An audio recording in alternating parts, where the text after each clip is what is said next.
कुछ करीबन 2 महीने पहले यहाँ पर काजूपाड़ा कमानी रोड पर जो बंद किया गया था और इसकी वजह से कुछ आम जनता को बहुत ही त्रस्त थी, परेशान थी आने जाने के लिए।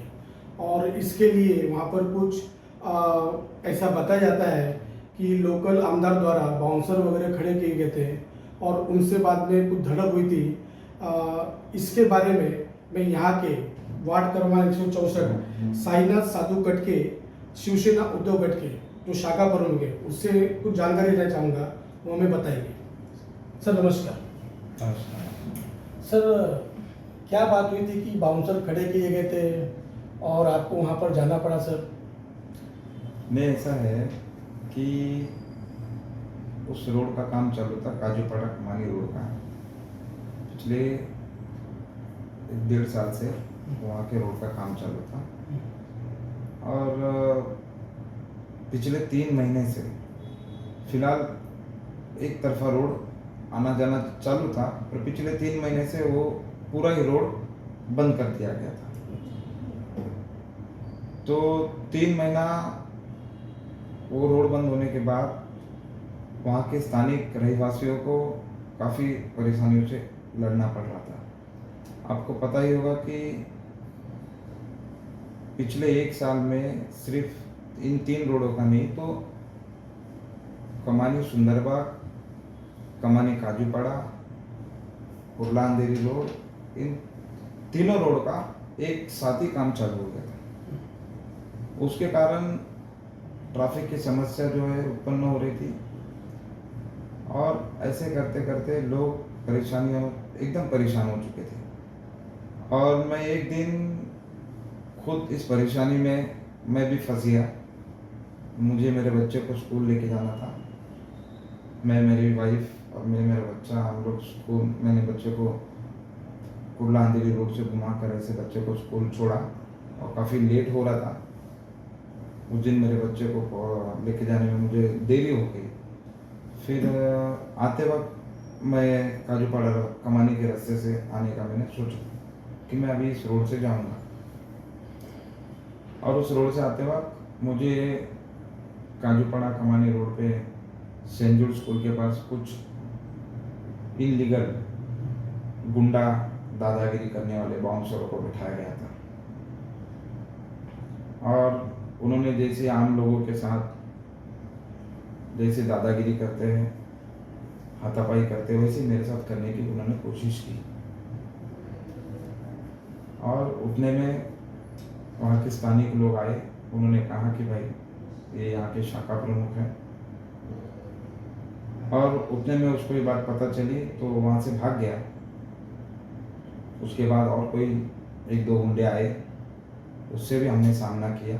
हम जनता के लिए लड़ते रहेंगे और उस दिन मेरी लड़ाई जनता के लिए थी। उस दिन जो वाक़या घड़ा, वहाँ की आम जनता उसका सबूत है, वो सब जानती है। वो लड़ाई मैंने अपने लिए नहीं, अपनी जनता के लिए लड़ी थी। और उसी जो गुंडा दादागिरी करने वाले बाउंसर है, वो बार बार धमकी दे रहे थे, मारने की धमकी दे रहे थे, नहीं जाने देने की धमकी दे रहे थे। ये सिर्फ मेरे साथ ही नहीं, सर जैसे कि आपने बताया कि आम जनता को वहाँ पर परेशानी हो रही थी, पर ये जानकारी कैसे आपको पता चली कि बाउंसर बिठाए गए और क्यों बिठाए गए?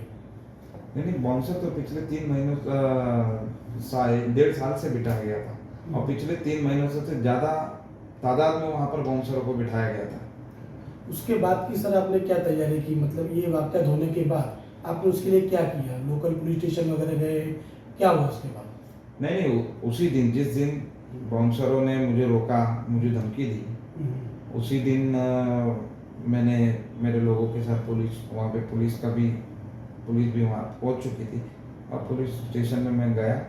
और पुलिस स्टेशन में जाने के बाद पुलिस लोग ने मुझे वहाँ पे कहा, कुछ अधिकारियों ने कहा कि आप इस तरीके से इस रोड को आप नहीं खोल सकते, उनके पास परमिशन है, सब कुछ है।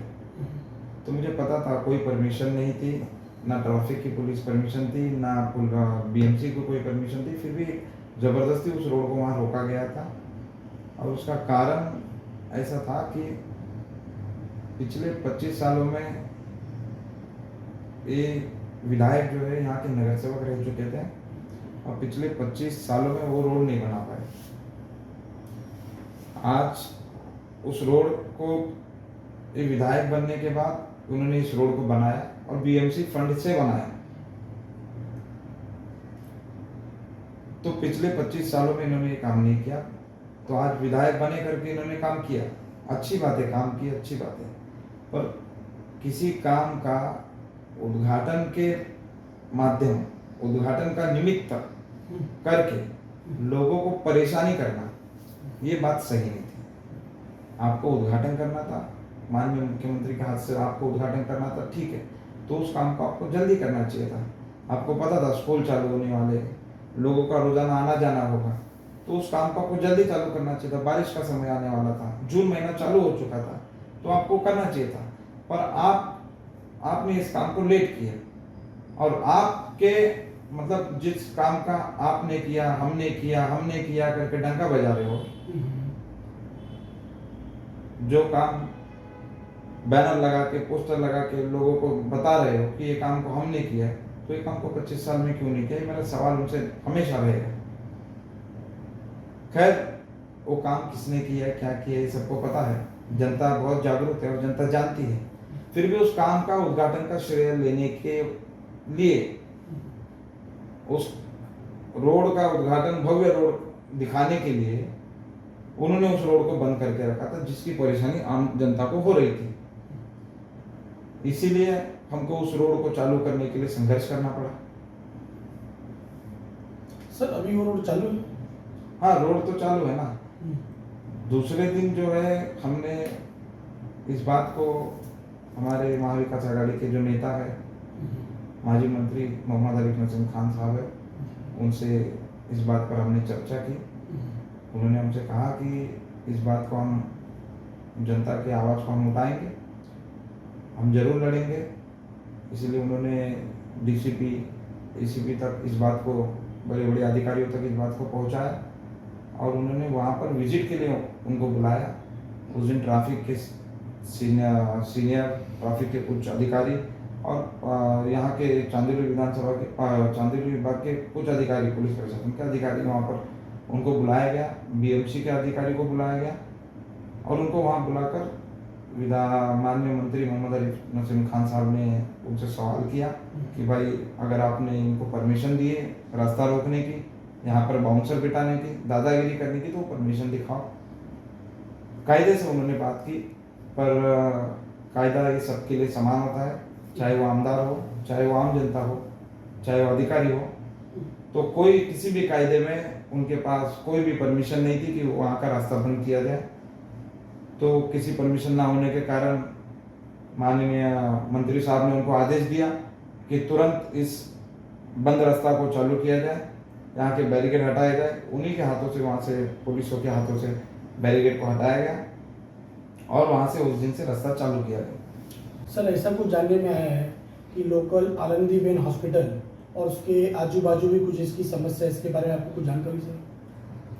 हाँ, कमानी से जुड़ने वाला जो रास्ता है, जो कमानी, काजूपाड़ा कमानी से निकलते ही राइट साइड में आनंदीबेन हॉस्पिटल है, लेफ्ट साइड में कमानी का वो काले मार्ग है और सामने जो रास्ता गया माइकल स्कूल का, जो एलबीएस रोड पे निकलता है। बराबर।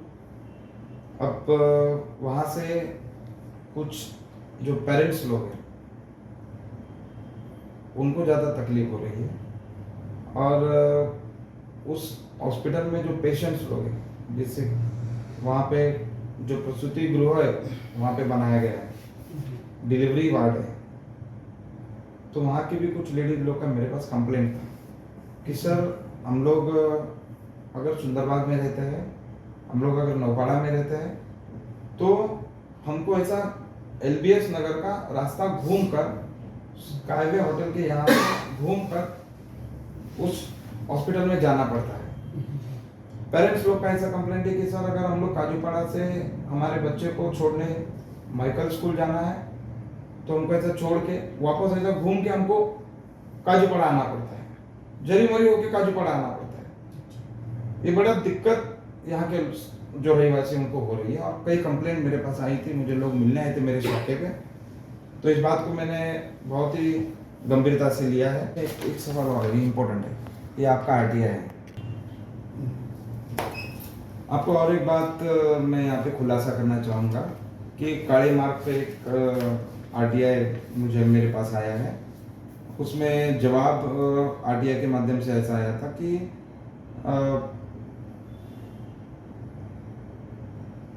काळे मार्ग कुर्ला आणि साकीनाका यांना जोडणारा रस्ता, तथापि सदरचा रस्ता हा अरुंद असून मतलब छोटा रस्ता आहे।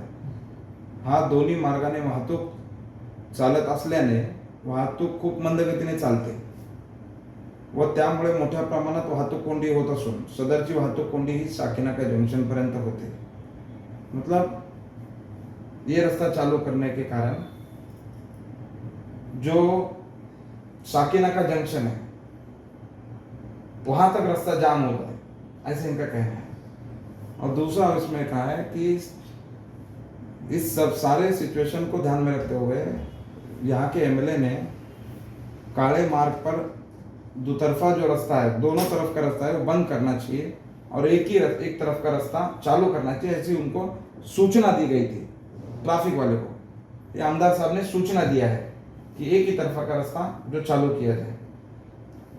इसमें मुझे इस बात को समझ में नहीं आ रहा है कि काले मार्ग के रास्ते की जो चौड़ाई है, काले मार्ग जो है उसकी जो चौड़ाई है और जो बैल बाजार का जो इन्होंने जो रास्ता चालू किया एलबीएस से जो आ रहा है उसकी चौड़ाई है, इस दोनों की चौड़ाई अगर नापने जाए तो बैल बाजार की चौड़ाई छोटी है और काले मार्ग की चौड़ाई बड़ी है।